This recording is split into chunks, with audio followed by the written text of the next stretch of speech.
नमस्कार। आज हम एक बहुत इंटरेस्टिंग केस से स्टार्ट करेंगे। एक 27 साल की लेडी जो कि शादी को 1 साल हो गया था, उसकी कंप्लेन थी कि पीरियड्स में बहुत ज़्यादा पेन होता है और उसने मुझे स्पेसिफिकली बोला कि मैम जब से पीरियड स्टार्ट हुए हैं तब से पेन होता है। मैंने उसको पूछा कुछ इवैल्यूएट हुआ है, कभी कोई अल्ट्रासाउंड हुआ है? She said no. सब लोग बोलते थे पीरियड्स का पेन है, पेन तो होता ही है, बस पेन किलर ले लेती थी।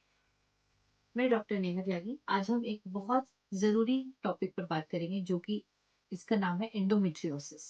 What is endometriosis? जब भी एंडोमेट्रियल इम्प्लांट्स यानी बच्चेदानी के जो टिश्यू है वो कहीं और जाकर इम्प्लांट हो जाता है, उसको हम एंडोमेट्रियोसिस बोलते हैं।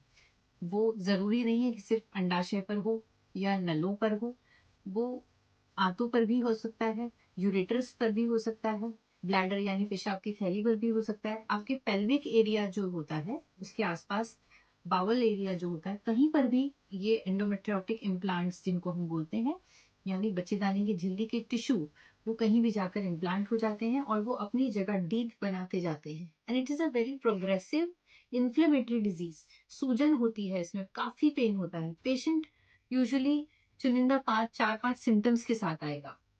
नंबर 1, डिसमेनोरिया यानी कि पीरियड्स में बहुत ज्यादा दर्द होता है जो दवा लेने के बिना ठीक नहीं होता, आपका रोजमर्रा का काम अफेक्ट होता है।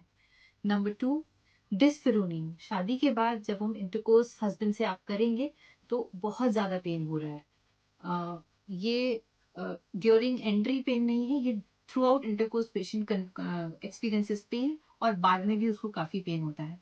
So we have to take a very detailed history. Third, dyschezia. उसको मोशन पास करते वक्त, स्टूल पास करते वक्त भी पीछे की तरफ बहुत ज्यादा पेन होता है। अगर आप टीवीएस अल्ट्रासाउंड कर रहे हैं किसी पेशेंट का और she is wincing in pain, उसको पेन हो रहा है, do not ignore it, it could be endometriosis. वो अपना चेकअप नहीं करा पा रही है, इट कुड बी एंडोमेट्रियोसिस।